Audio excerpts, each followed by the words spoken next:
Juice എന്റെ അടുത്ത് എന്തെങ്കിലും ഒന്നും വേണ്ട പ്ലീസ്. അപ്പൊ എന്റെ അടുത്തൊന്നും മിണ്ടുന്നില്ലല്ലോ, ഒന്നും മിണ്ടുന്നില്ല.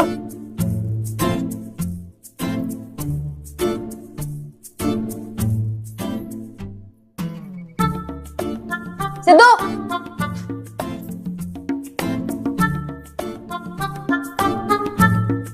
വിഷമായോ? വിഷമമായെന്ന് ചോദിച്ചാ നല്ല രീതിക്ക് വിഷമായി. ഇവിടെ ഇരി.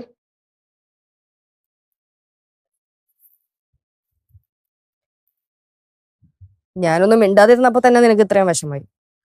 അപ്പൊ എന്നെ കൂട്ടാതെ സിനിമയ്ക്ക് പോകുമ്പോ എനിക്ക് എന്തോരം വിഷമായി കാണും. ഞാൻ ഇന്നലെ പറഞ്ഞതല്ലേ സിനിമയ്ക്ക് പോകുമ്പോ എന്നെ കൊണ്ടുപോകണം എന്ന്. ലച്ചു,